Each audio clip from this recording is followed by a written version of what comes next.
illness and vocal health are two things that have an impact on every single person listening to this podcast. As professional singers, we often have to navigate health concerns, whether it's a passing cold or infection. Sometimes it's extended illnesses where we have to cancel our lessons or cancel a performance. Quite often, these are stressful situations where we lose out on opportunities and often results in a lost income. My special guest is Tasmanian-born singer-songwriter and voice teacher Hannah May. She is sharing her personal story about navigating chronic illness and vocal injury. My friend, episode 214 is one of my absolute favorite conversations. Hannah is gracious and so inspirational. She shares a very personal story, and there are so many beautiful teacher takeaways about vocal health, about well-being, right here on the Full Voice Podcast. The Full Voice Podcast is brought to you by Full Voice Music, a proudly Canadian music education company creating resources for teachers working with young singers. For over 20 years, we've partnered with leading voice and music education experts to bring you research-informed workbooks, textbooks, and professional development. And of course, our songs that kids love to sing. Now, if you would like first access to our live teacher workshops, new releases, and delightful coupon codes, you can sign up for the VIP teacher newsletter at fullvoicemusic.com/newsletter. And to our friends and colleagues in Australia, don't forget to check out our dedicated Australian website that serves you locally. That's au.fullvoicemusic.com. Hello, thank you, and welcome, my friend. I'm so glad you're here, and this is such a beautiful conversation. So, first of all, it's hard to believe that we have 214 episodes. It's been 10 years of doing the podcast, and I have to say, my life has been enriched by the incredible people that I've talked to, many of them becoming close friends, many of them becoming resources and people that I can reach out to. And I can honestly say that a lot of these people, I've taken their information into my life, into my studio, into what we do at Full Voice about creating safer spaces and understanding the nuances of our industry. And I'm just so grateful. I have to tell you, this is one of my all-time favorite conversations. Hannah is so gracious with her time and her story, and I know that this is going to have an impact on so many of you. So without further delay, only 14,000 kilometers away, my very special guest, Hannah May. Welcome to the Full Voice Podcast, my special guest and my new friend, Hannah May. Welcome. How are you? Oh my gosh, Nikki, I am beyond thrilled and excited to be here with you in the future. Yes. Okay. As well. So I want to thank you. We have such a really important topic. We're talking about vocal injury. We're talking about chronic illness, and so important. Such an important topic. But first, most of my listeners are from the Northern Hemisphere. So, of course, when I say Tasmania or Lutruwita, it's just a mysterious place. You have to fill everybody in on what it's like to live in such a beautiful and remote area. Oh my goodness me. I am so excited to share about this beautiful island. So Tasmania, or Lutruwita, is at the bottom of Australia, and it looks like a heart shape, which is kind of special. Yes. Yeah, kind of cool. And we're between the mainland, we often call it, the Big Island, and New Zealand. We're kind of smack bang in the middle. And it is a beautiful, beautiful island. We have about 500,000 people in the main kind of city area at the bottom, which is where I'm from, Nupalina, Hobart. And it is just such a vibrant, creative hub of musicians and artists and creators and just all kinds of amazing people. Oh, that there's a lot of similarities. And just for perspective for my guests who are listening. So Nova Scotia just reached about 1 million people. Like we're not an island. We're still attached to New Brunswick, but we're like, that's small. That's a small. It is. Yeah. Can I ask as a musician, like you've been performing for years, what's it like for performing in such a small little area? Like I know you've traveled all over the place, but in Tasmania, what's it like to perform? It's really beautiful. I think one of the things that I have relished and loved over the years as a performer is you get to really make really great relationships with people, and they come back and again and again. And I think you also find that there is a lot of interweb between lots of different groups and organizations and people, and so word of mouth particularly is very, very strong here.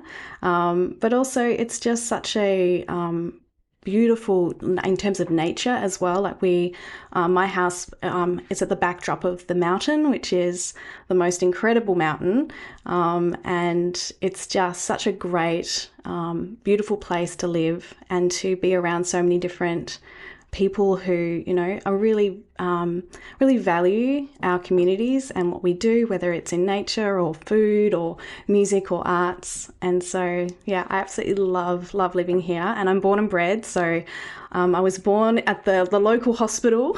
And my mum was a nurse there, and my dad was a music teacher, and so there was a lot of music and a lot of just beautiful community that I was wrapped up in. And as a performer, it gave me a real space to really test things out, to try things out, and I was really greatly encouraged by so many people. I started in choirs, and we had beautiful choir rehearsals every Saturday, and I was enveloped in a lot of these singer-songwriter communities over the years. And so it just gave me such a great space to learn my craft, and also to feel really safe in that, because I think that's such a big thing as an artist when you're trying to figure out who you are and what you want to put out in the world. And also as a teacher and a coach as well, it really taught me a lot about how I can show up to the best of my ability. Oh, that's beautiful. I get a sense that there is a huge connection to nature, to the land in Tasmania. You have like old growth forests. We do, yeah. In Nova Scotia, we have not as old growth as you. I mean, we have hemlock trees and protected areas, but you have some incredible old growth. We do. Forests. Our nature, yeah, our forests are just phenomenal and so beautiful. And I absolutely love going for walks fairly regularly. I went last week actually for my birthday, and went up to this beautiful place called Mountfield, and we have these falls called Russell Falls, which if you ever visit Tasmania, I highly recommend going to those falls. They're just magical, and it really does feel like you're stepping into like this underground kind of land that just is so calm, and yeah, it just feels beautiful, and we're very, very lucky to have this special place. You're in Hobart, so but that's still a relatively small city compared to like it's not like a big metropolis at all. Not at all, no. So we are considered regional, even though the city has been growing quite substantially over the last kind of decade or so, but it is still relatively small. But I live on the outside of the city, and so in what we call, I guess, the suburbs area, very close to an incredible museum called Mona. And Mona's highly recognised around the world as this museum and arts hub space. They also have an incredible recording studio as well, which houses the mixing desk that was used by the Beatles. Oh, for some fun facts there. Oh, that is interesting. Which is very cool. But the city itself is very small, and but it is growing and changing, and it has shifted a lot. I've certainly noticed over the last decade, and particularly since the pandemic as well. Yes. Here in Nova Scotia, there was a huge migration of Canadians from Alberta and from Ontario. I was one of them that moved to the coast. Did you see the same thing? People coming? We absolutely did. Yeah. And because, again, when the borders shut down, Tasmania, we went into our little moat, and basically no one was going in and out, which was pretty wild. But it really, we really noticed a big shift of people coming over from the mainland, from Melbourne and Sydney particularly to just, really kind of get away from all of the craziness that they were dealing with over there. And also, I think, again, just coming back to the nature and coming back to the way of life here, it is much, much slower than your bigger cities. And I think people really appreciate that. I know I certainly do. I do travel a lot and go interstate and do a lot of professional development and gigs and that kind of thing. But being in this place, I think you do have this sense of like calm, and it does feel a little bit further away, obviously, from the rest of the world. I wanted to know, with it being such a smaller island and smaller communities, is there a sense of competition, like towards like other teachers? Is there that sense of worry about not having enough students, or is that something that comes up there?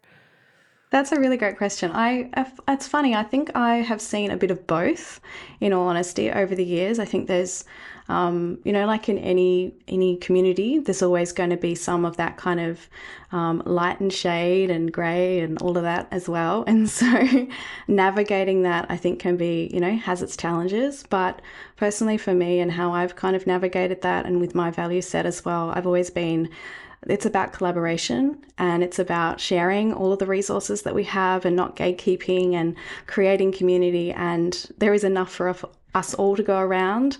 And, one thing I'm really big on is, everyone has individual needs, and, what might be right for someone might not be right for someone else. And so I'm a big believer in finding the right teacher for you. And I've always passed on, singers or songwriters that I've worked with who I'm going, I actually don't think this is a great fit, and here's why, but I know this person would be fantastic for you. Yeah. And I've certainly seen that a lot over the last 5 or 6 years as well, even more in the community where people are doing that. So I think, that's great. And that's what I really hope for all of us in this industry. Well, that's interesting. And thank you so much for sharing that. It's nice to hear that that more people are embracing that. And it's funny too, because when I lived in a big city, I mean, there were so many, I could walk to like 5 different voice teachers' houses from my own home. And wow. what was I love that. but what was lovely is that we all had specialized skills, and we did, like what you said, we'd recommend students to the right fit, and it really was quite a lovely collaborative space. But I would know colleagues that haven't had that and have had more of a competitive kind of environment. But that's wonderful. I would love to dive into our topic, and I want to thank you for reaching out with this, because I think it's such an important topic. Navigating, health, our health. We don't think about health until our health is not where we want it to be. And as a self-employed person, as an independent teacher, as a singer who needs to be healthy to do their job, when things start not working for us, it can cause so much pain and embarrassment and shame, and there's just so much wrapped up in that. Would you be so kind to tell us how vocal injury came into your career, and how you navigated it?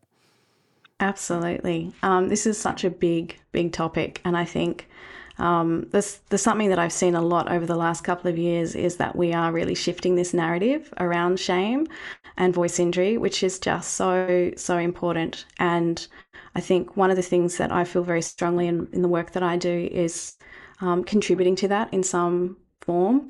And this is me with you being able to do that. So I'm really thankful for this opportunity to do that, because again, voice injury has such a big impact on so many facets of your life. It's not just you as a singer or you as a teacher. It can be, you as a friend catching up with people, or as a mother, with children, or, as a teacher in a classroom, or running choirs, or even in a relationship with your husband or partner or whoever, so there's so many different facets to voice, and it's part of your identity. So often we link that, to that person. And so when I got my voice injury, it was a big shock. I was aware that something wasn't quite right, but it was still like, oh my gosh, I have something, that I have to deal with now, and how do I navigate this? And when I was officially diagnosed by a specialist, it was both a relief and also, what's the next step? How do I take care of this? Who's in my corner? Who do I reach out for support? Is there going to be, pushback? Am I going to lose clients? Am I going to lose my studio? I'd only officially built my studio from 2020, and this injury was in 2023. So I was 3 years into really building this vibrant, incredible community of singer-songwriters and piano players. And I was like, wow, this is incredible. And bang. And I'd also been dealing with an endometriosis diagnosis as well. So there was a number of things in play that I was having to navigate. But when I got diagnosed with this injury, which I will give it a name, it is the vocal fold paresis. And it meant that I really had to change how I thought about teaching, how I thought about using my voice on a daily basis, everything from how I worked in lessons, how I spoke in lessons. I'm a bit of a talker, as I'm sure many of us are in our singing teaching world. And so I really had to pull back on that, which was very challenging, but actually has been incredible and has shifted my teaching for the better, I believe. And also just around my social life and my family life, and really having to, pull back from, even just catching up with friends and catching up with family, because I would have to just have vocal rest and be really kind of careful about how much I was using my voice, which, a lot of challenges there. I would imagine that's probably one of the biggest challenges. How did your family, your close family, react to the news that you needed more vocal rest? Like, were they supportive? Were they confused? I think they were really supportive. I had a few kind of, I guess I would say, confusion about why and what that meant and navigating it. But because I think of my endometriosis diagnosis, and there was already that, understanding around needing rest, it was just adding that on to the pile. Sure. But also, I think there was also a little bit of pushback in terms of, but we've got this family event, or we've got this something happening, or we really want you to be there, or please don't cancel, we really want to see you, and and all said, of course, with love. But it is very challenging when you're the kind of person who does turn up and does all the things, and is that kind of person who doesn't like to say no to people. But you're being really redirected to kind of take care of your most precious gift, which is the voice. You were diagnosed with endometriosis first? Yes. And then the vocal injury. Oh my goodness. Yes. Would it be okay if we talked a little bit about the endometriosis? Absolutely. Okay. Yeah. So endometriosis was an 18-year journey. Oh, wow. And as many people would know who have endometriosis, so shout out to all the endo warriors and folk out there who know exactly what I'm talking about. Mm-hmm. It was a very long process, and not without trying. And so in 2019, I had my first surgery and was officially diagnosed. And alongside endometriosis, I was also diagnosed with the secondary condition, which is adenomyosis, often labelled the evil cousin of endo. Goodness. And so that journey through having that diagnosis was to be honest, massive relief knowing that there was actually something going on and that I could get support for it, and that even though there wasn't any cure, or that, this was going to be something that I would need to navigate long term, it was going to be something that I could work around, and with the right team, which I am incredibly lucky and very, very thankful to have a great team of health professionals who have navigated and supported me on this journey. That is the one report that I hear over and over again. It's the getting the actual diagnosis can take so long, or there's often misdiagnoses. I don't know what it's like there for you. We have a doctor and specialist shortage here, so sometimes it's actually just getting the appointment to see the specialist can take years. Is it similar where you are? Yes, 100%. Yeah. So it took me almost a year to get in to see the specialist. And again, we were so incredibly lucky. The gynecologist that we have here in Hobart, one of them is actually from the mainland and is highly regarded around Australia, and does the top level surgery, and so, which is excision. And so that was just incredibly grounding for me to just know that I had someone who really knew this condition and was also looking at me as a holistic human and not just a number, and not just someone who, was complaining about period pain. Mm-hmm. And so she really has created this incredible centre in Hobart, where they have nutritionists and psychologists and health professionals in all different areas, pelvic physio specialists as well, to support women and those who, have endometriosis and other health conditions. And so I was very lucky to have that support and continue to. So you must have had to navigate that throughout your entire career, like dealing with Yes, that pain and not knowing. How did you I did. how did you manage that? How did you deal with that? That is a very good question, Nikki. I do not know. I think a lot of it is probably the values that have been instilled in me. And, I think particularly as people who are creatives and who have this thing inside of us that says, I've got to do this thing, I've got to create this art, I've got to create this music.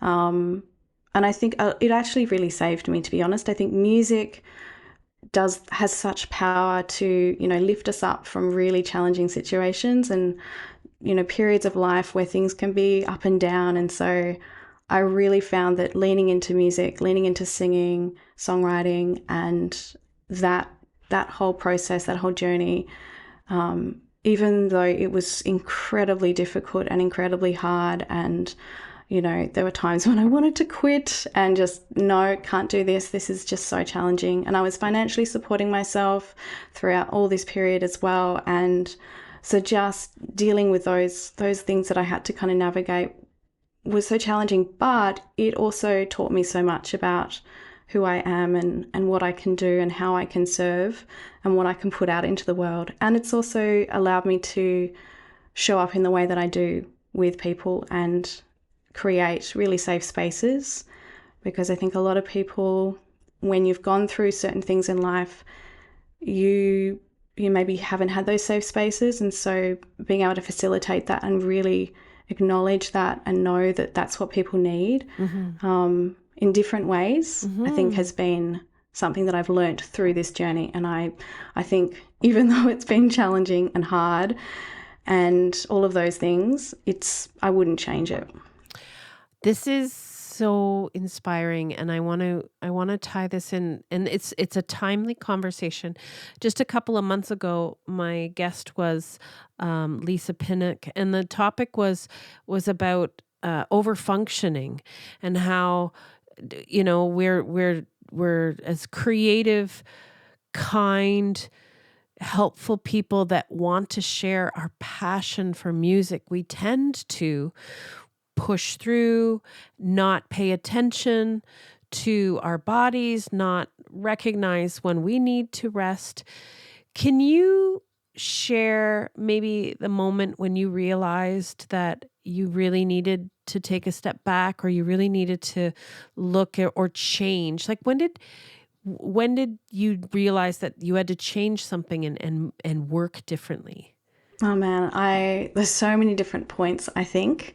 But looking back, particularly over the last 5 or 6 years, I think when I got my first diagnosis, that was a big shift and a realization that I needed to really look at how I was doing what I was doing, the amount of teaching I was, conducting each day, each week, what I was doing around my professional development, because again, particularly over the last 5 or 6 years, I just went down the rabbit hole. I wanted to do absolutely everything. And, I think that's the tricky thing, isn't it? Like you were saying, that when you love what you do and you have this thing inside of you that really wants to serve people, learning how to say no, and having boundaries around your work and your space is so important. I actually had a conversation with one of my beautiful colleagues who I worked with for 8 years at one of the local schools here. And he was saying to me, I just admire, Hannah, how much you say no to things. And I was like, oh, that's so great to hear, because sometimes I feel like I don't, but I think ultimately I've created a lot of systems. And I think that's probably been the game changer for me, is when I was listening to, honestly, this podcast and a lot of what you put out with Michelle and a number of other people over the years, where it was just coming to my attention that I needed to do things differently. For example, I really loved performing. I loved recording. I loved being in a band and working in a duo, but I also equally loved coaching and supporting people, and my health needed attention. So it was about choosing for me at different points. There's that saying about we can have it all. And I think it needs to be, we can have it all at different points.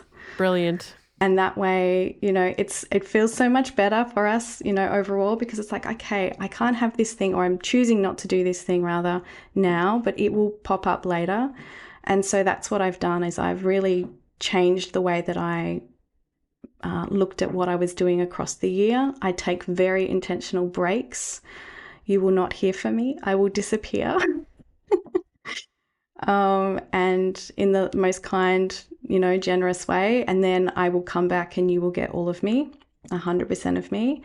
And then if I can't, I will also be honest. And I think that's so important, is being honest. And most of the time people just want to be seen and heard. And so I think it's just acknowledging, I see you, however, this is my capacity at the moment, and I'll get back to you.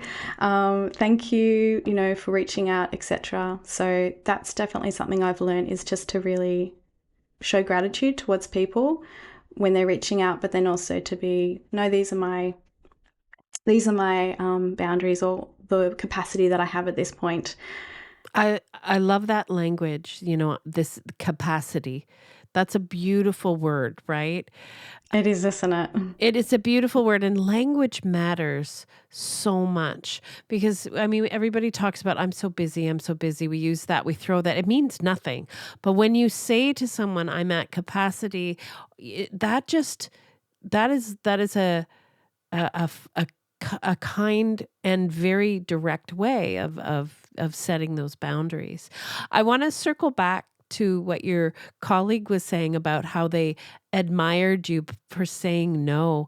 And I think what I took away from that is, when we set boundaries, like when we're clear and set with our boundaries, I think it gives other people permission to do the same thing. And we're actually doing a service and empowering others to go, oh, okay, all right. Well, you know what? Maybe I could say no. Yes. Well, going back to the endo stuff as well, and like one of the things I love about my gynecologists, one of the many things, is that every time I go in for an appointment with her, she will ask me, the very first question is, have you had a holiday? Wow. When was your last break? Wow. How has your rest time been? And I was like, wow, that is just so, and it just, shifted a whole bunch of things in me, because I think so often we think we have to work to rest. We have to work so hard to, and if we don't work hard, then we don't deserve the rest. And I think it's so backwards. I think the more we rest, the more we have in our tank to give to people. And balancing that out is, yeah. I love that a healthcare professional was asking that. How? No one has ever asked me that. That is brilliant. Isn't it? I just thought, wow, that is just so, and it just, to me, it showed that, again, this is something I do at the studio too. It's like really checking in with people and going, how are you? Yes, I'm working with your voice, or I'm working with your lyrics or your music, but who are you and how are you as a person? What's happened this week that's, allowed you to show up here, or hasn't allowed you to show up here in the way that you want to? And what do we need to do, together to create a really beautiful time together? And working with people's nervous systems and, really listening to what they're needing. And every person will share different things. So that's something a little thing that I do actually between sessions is I will take 30 seconds. And I know that doesn't sound like much, but it's something that I've found has created so much a readjustment and a resetting of my nervous system and my energy. Is just 30 seconds breathing and just going, how do I want to show up for myself, and how do I want to show up for this person in the next session? And that's been such a beautiful way to kind of work with people and keep it really real. Oh, that is so beautiful. Thank you for that check-in and that reminder. And how different, with that reminder, how different would we approach our lessons with everyone, right? It really turns into, how do we honor ourselves? How do we honor our students? Oh, I love that. Do you run a music school, choral organization, or print music retail store in the United States or Canada? Full Voice Music offers wholesale programs for our printed resources. This includes wholesale discounts for our workbooks, songbooks, flashcards, and the 3rd edition of Teaching Singing to Children and Young Adults. If you are looking to provide high-quality vocal materials for teachers and their students, our wholesale program makes it simple. Visit wholesale.fullvoicemusic.com to review the terms and conditions and to register for a free account. That's wholesale.fullvoicemusic.com. With the vocal injury and being more aware of vocal health, how has that changed your approach to singing lessons or to vocal coaching? Man, so much. Yeah. Going back to when I got diagnosed, there was about a week there where I really sat with it and was thinking, do I talk about this? How do I talk about it? Do I share it with people? Do I post it on social media? Do I, what's going to be my path forward with this? And I have had some incredible mentors over the years, including Mindy Pack and Dane Chalfin and Jeannie Levetri, and just there's been so many incredible people that have taught me and have shown me lots of different ways of navigating vocal health. And so I made a very conscious decision to start telling the clients and the singers and songwriters I was working with, and started sharing, I have a vocal fold paresis. Oh, what does that mean? Well, it means this. I need to, talk less, basically. You might notice if I'm demonstrating, my voice might cut out completely for no random reason. I'm working with a, vocal therapist, etc., and just talking them through the process. And so what I actually got to do in real time was go through my vocal injury alongside the people that I was working with and show them the process of rehabilitating and getting my voice back into action. It is an ongoing process, And I think a lot of the things that I had to do differently were really prioritize warming up, cooling down particularly. And also non-negotiables were sleep and hydration, particularly sleep. Sleep was a really big one.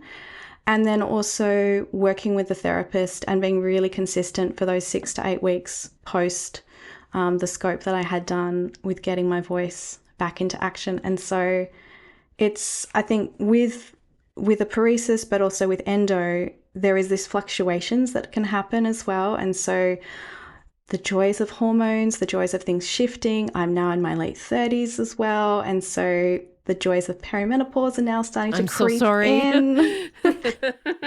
It's so fun. It's so fun. And so I'm learning more and more each day, each year. And again, it's been about building a sustainable practice too for myself. I have a vocal coach that I work with, and I have regular check-ins, and I also, have a very consistent practice around my vocal health. And I'm really not afraid to say no and, to limit social time and things like that when I need to reset, especially at the moment I'm in the process of recording new music as well. So being in the recording studio, my voice needs to be, stamina-wise up there.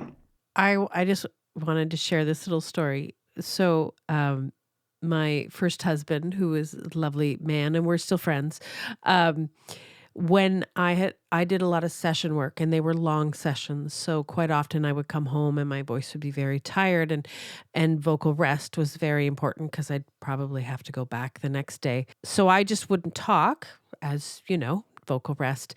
But Don would always take that as I was angry at him and would just feel guilty, but he would start vacuuming and cleaning the house, and it'd be like, and I didn't pick up on it at first. I did, but he thought that I was just like giving him the cold shoulder, and so therefore he must have done something wrong. So therefore he must like help out somehow. So I don't think Don has ever listened to the Full Voice podcast, but Don, you were a sweet man, and I'm sorry that I didn't explain vocal health and vocal rest to you, but I did appreciate the house getting vacuumed. I love that. So there's that, right? I was going to say there's a win in there. There's a win in there. My partner also, he's a musician and works a lot with singers, and so one of the things that has been really great actually with him is he's obviously been seeing me go through this process and learning so much himself about the voice, and he is also around a lot of singers in his work. And so I feel like, again, you just never know what you go through and the information that you've gathered and the knowledge that you've gathered, how that's going to impact other people. And I've just had so many people reach out since I shared about it. I posted it on social media, and having that information out there, while it was really scary to begin with, I think just the messages that I got from people just confirmed to me that no, A, there is still a lot of shame in voice injury, and B, that when we do share, people feel validated, and they can also share their own experiences and know that they're not alone, because I think it can be very isolating. Very much so. Very much so. I'm so glad that we're having this conversation, and I certainly know that I have colleagues that have gone through this, and I certainly have had a few serious issues with my voice, not to the extent of you, but it can really bring in so many emotions and fear and shame, and it just can like sabotage your trajectory and everything that you're putting your heart into. Oh, absolutely. It makes you think that, I'm not going to be a singer again. Am I even a good singer? Can I even be a good coach? I'd already had in my previous, when I was studying at university, and, when I first started teaching, there was an undercurrent there of, you shouldn't be a teacher. You're too young. And so just that added layer of then having a voice injury was, oh my gosh, am I actually a good voice coach? And I think at the end of the day, we all have so much going on in our lives, whether it's an injury, work, life, family, and so being able to show up and just go, no, we can do this. We can navigate this. And maybe, performing had to take a back seat, or maybe teaching, I have to change how I do that and how much I teach. I cannot, coach 60 singers like I used to. Right. But do I actually want to? And so, yeah. When you recognized that you were going to make some changes, do you mind outlining for people like some of the steps you took? Like many of us, my early days of teaching were long days with a lot of students, and I mean, part of our like our teacher training, our messaging for Full Voice is encouraging teachers to find that life balance and to, recognize that, you're not just teaching in the time that you see the student, you have administration. What was some of the steps that you took as you got mindful and intentional? How did you transition from doing too much into like a studio culture that you love and a workload that you loved? Well, it started with a list, if I'm honest. I am a very big journaler, and so I journal most nights, and I have done since I was 11. And, I always say that it's better to pour it on the page than speak it out loud. I love that. I love that. And so I would do that a lot, and it became very clear. It was probably about 3 or 4 years ago. I just started writing this list of what I was actually doing every day and what it looked like. And I was like, wow, this is actually a lot. And I started to think about, what do I want my life to look like in 5 years and 10 years? And also, how can I show up as the best person, as the best coach, for every single person, and not kind of burn out. I saw a lot of teachers burning out, and I saw a lot of people getting so just frustrated with teaching, and I just thought, I don't want that to be me. But I also think it's really easy to burn out because of systems and structures, and we are in unfortunately a capitalist society. So that means, we have to make the money, we have to pay our mortgages, we have to pay bills, all of those things. And so there was the looking at what I was doing, and also looking at what is enough financially. What can I do to build a studio that is going to sustain me long term and sustain the people that I work with, and also just ensure that I can continue doing all this incredible professional development, which I love, and making sure that I'm connecting and really supporting the people in the best way possible. So the list was probably the first step. And then the second thing was actually talking to my accountant and putting my prices up. God bless those accountants. And those money people, those numbers people, they know. They are great. I am not one of those people. I would probably do this for free. I love this work so much, and I'm very thankful to my wonderful accountant, and also, to be honest, Michelle DeVoe, and the work that she has put out in the world too. I know that she's a dear friend of yours, Nikki, and those early podcasts, I think it was like 2019, 2018. Yeah, listening to her talking about putting your prices up, and just being so clear about why. And I think that was the thing that I realized once I started doing it was, I can actually serve people better. I can actually create better systems now that I am actually charging a rate that allows me to do this. This isn't about being a money hungry, ego driven, like I just want to be the richest person in the world kind of, energy. It was, I really want to work out better systems. So having a studio app and, limiting how many people that I see on a day so they get, the best session, and I can, hold that space for them, and also create workshops and hire venues and just so many layers to it. Did you ever feel like going through the list?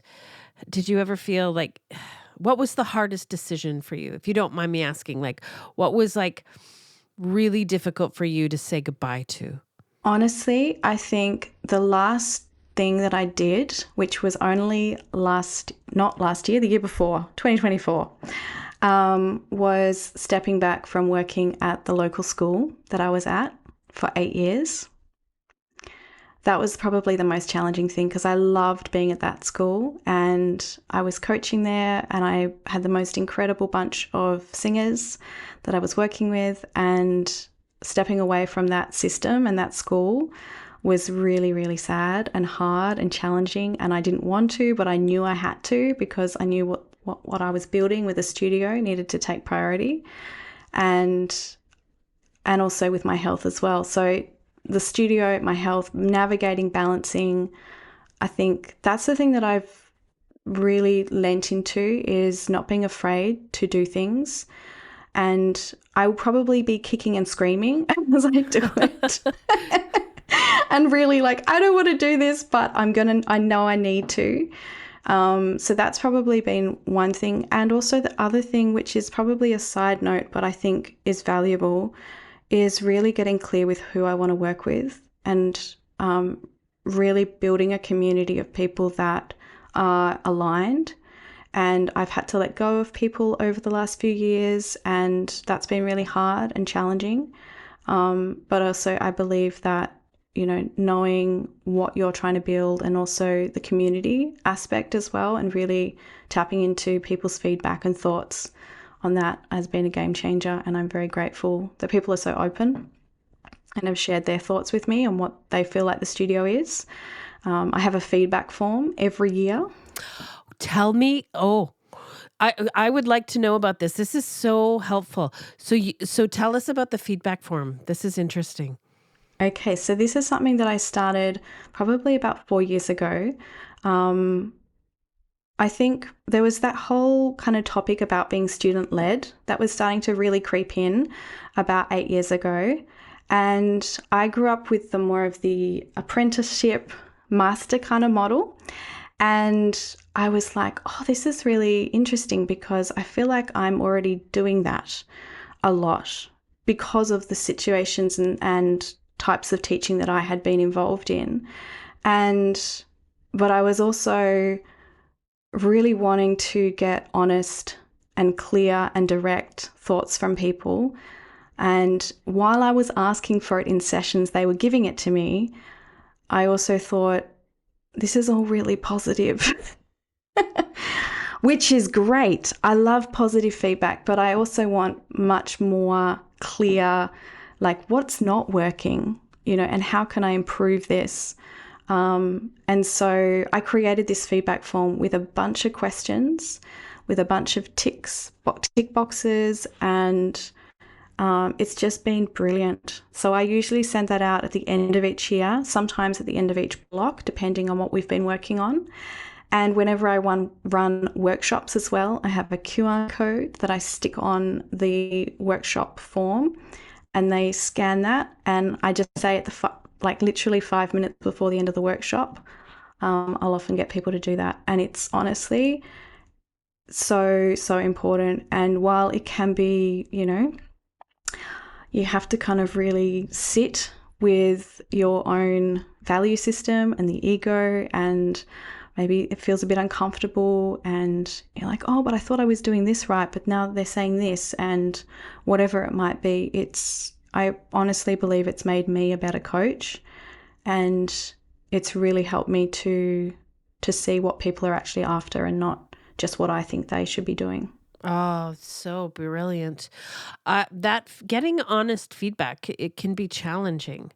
And when you when you ask somebody face to face, like, you put them on the spot and they're like, "Oh no, it was great." But really they were like, "It was great, but I could have used this, this, this, and this." And I appreciate that. We try to collect information like after our workshops and stuff. And it is interesting that, you know, when you get that feedback, at first it can be like, oh, you know, kind of a shock, but we've always taken that information and gone, okay, well, what could we do better, right? And we always need to be challenged like that, right? Absolutely. And I think what I've actually noticed since I've done the feedback forms is even like last year when we were in person and I was asking people, I was actually getting more real feedback. And so I think it's actually because of the feedback form, it's given people permission more to actually share what they're really wanting. And, you know, I've always kind of, for example, with the student-led teaching, I was really leaning into that quite a lot. And then other people were like, actually, no, we really want to just be told what to do here. And we really want to be, you know, we're coming to you for the, you know, the advice and the support. And we don't want this particular model. And so it was really interesting. I was having to kind of really look even deeper at, yes, I've got this overarching teaching, coaching model, but then, you know, people from different backgrounds, different ages, different levels are really wanting different things and different aspects of that. Right. Oh, that is so beautiful. Circling back to, you know, navigating a chronic illness and recovering from vocal injury, what would you like to say to somebody, or what top advice would you give to somebody who's listening to the podcast right now, who's navigating this? And maybe maybe they've just gotten their diagnosis. Maybe they're still waiting, but what advice would you give them from somebody that's gone through this, that's navigated it, that's created systems around it? What advice would you give people? Oh, Nikki, that's such a beautiful and important question. And it just makes me think about how often I have listened to podcasts or listened to people speak and, you know, been in certain situations and how that has honestly shifted and changed my life for the better. So I hope with what I share reaches and touches whoever's listening, that it is not the end. Your life is not over, even though it can feel like it is, and that you are not crazy, and you're not sensitive, oversensitive. You are an incredibly resilient, powerful human, and you have pushed for so long, and that you can get support, and that there are the right people out there, and maybe it takes, you know, months, maybe it takes years, but you will get there. And that if you are based in Australia, there are really great forums and communities that I have certainly tapped into. And I know that as well in America and Canada, there are also really great resources as well. And also I think that if you can, you know, for me, it was having a close friend who also had the condition and being able to have those conversations. So if you have a friend, if you can reach out to any, you know, person in your community who maybe has endo as well, I think that can be a really, really powerful way of, you know, navigating it together. And my friend and I, we will message each other every week. Oh, we're trying this supplement. Oh, we're trying this, you know, Sure. this training or... but also I think a lot of what I see, particularly in the endo world, is that, you know, surgery is the thing that's going to fix it. And that, you know, if you have surgery, everything will be fantastic. And what I have seen is that it can make a difference, but there is so much more to it. And, you know, looking at food and movement and your life's purpose and what you are able to bring, whether it is, you know, big, small, anything in between. I think that's honestly what's been really helpful and powerful in my journey. But most of all, that you are of value, and that, you know, despite, you know, what the world tells us, especially if you've got a chronic condition, that you are less valued and that you are, you know, someone who just needs to be pushed into the corner, and you're, you know, someone who is not part of society. You are of value, and people are there and yeah, just reaching out and being really brave with that. And if you do get pushback, that can happen, and to keep going and to know that you've got a really special light in you. Hannah, that's beautiful. Thank you so much. Thank you so much for sharing that. Now, I'm not letting you go quite yet because you are a songwriter, and you also are a songwriting coach. And you actually have some interesting songwriting tools and programs coming up. And I know they're coming out later this year, but I'd love for you to talk to them, because songwriting is something that, so many of our students want to dive into. And a lot of teachers don't know how to support their students. So please tell us about your work in songwriting. Oh my gosh, I am obsessed. I started songwriting when I was 10. Wow. In the backyard, in the tree. I grew up around songwriters, and so it was really normal to have a feeling, have a thought, and write a song about it. But I know that that's not everyone's experience with songwriting. And so one of the things that I have really encouraged a lot here at the studio, and to everyone who's, a singer and a musician, is to start writing. And that can be challenging in so many different ways, whether it's you don't play a second instrument, or you're not quite sure what to write about. So I am in the process of writing a bunch of tools for singers and for songwriters, which will support those who are just starting out and who are, really, wanting to dive in to writing. And so these will be available for songwriters, but also for teachers as well, who are looking for resources or looking for tools to pass on to their students that, want to dive into songwriting and haven't found kind of a tool that supports them. Songwriting is so much more than writing songs. I think it, again, just coming back to, the voice being a big part of your identity. When you write songs, it also helps shape your journey in as a musician, but also as a human of the world, and really helping to process. And I think a lot of, especially young singer-songwriters and singers that we work with, particularly teenagers with mental health and, again, going back to the chronic condition, there's a lot of teens that are, managing and navigating health conditions as well, whether it's endometriosis or another chronic condition. And songwriting can be a really powerful way of navigating and supporting building their confidence. So these tools that I'm creating are basically tailored around that.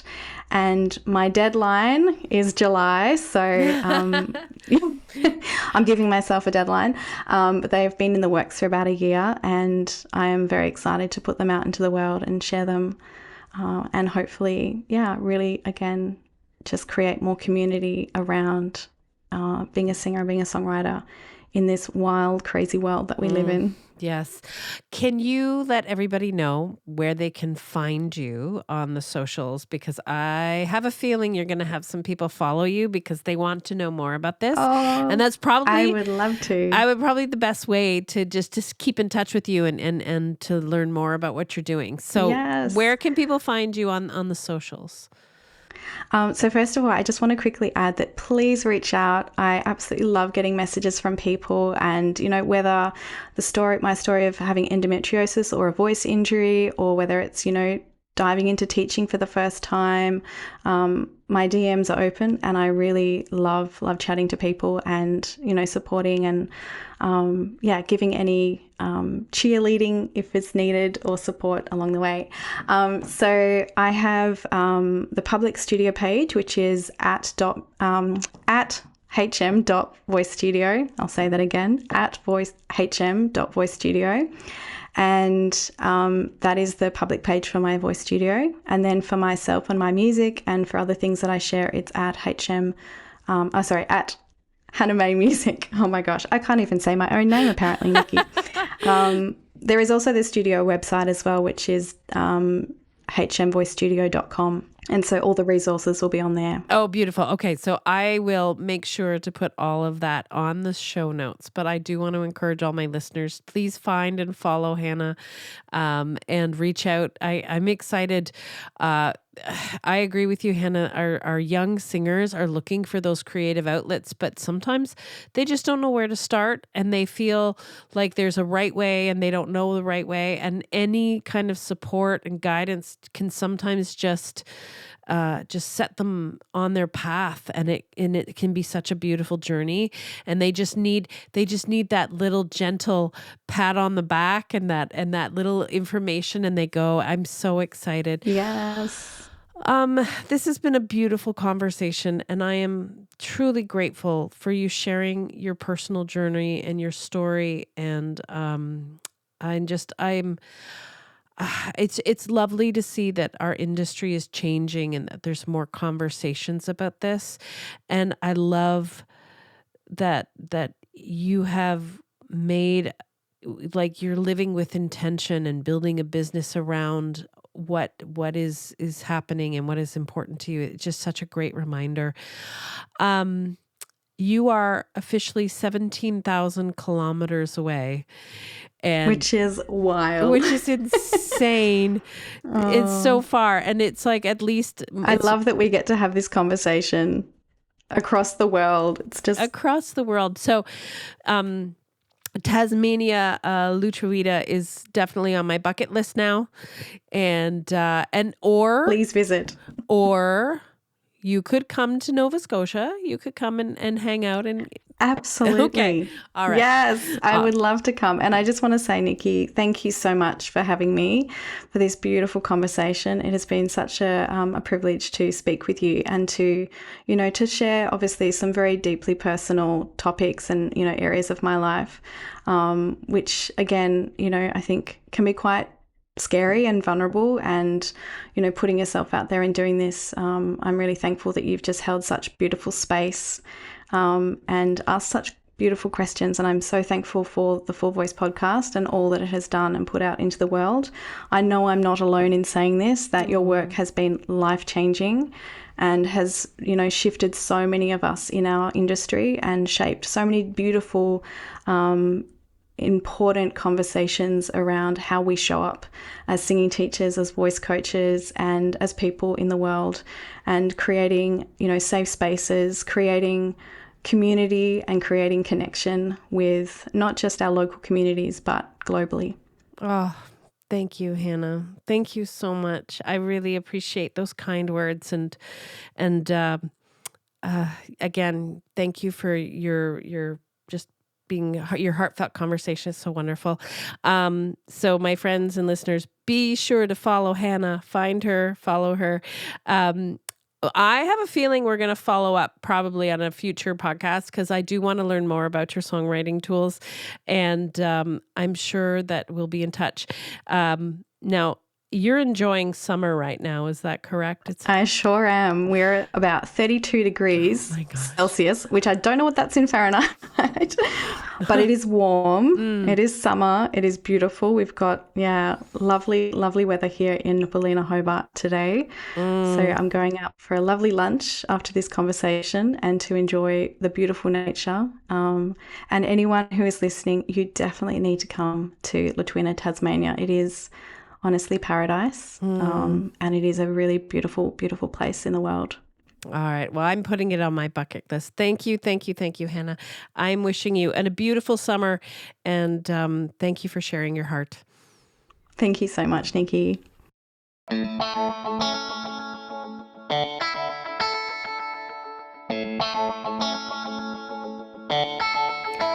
A very special thank you to Hannah for trusting us with her story.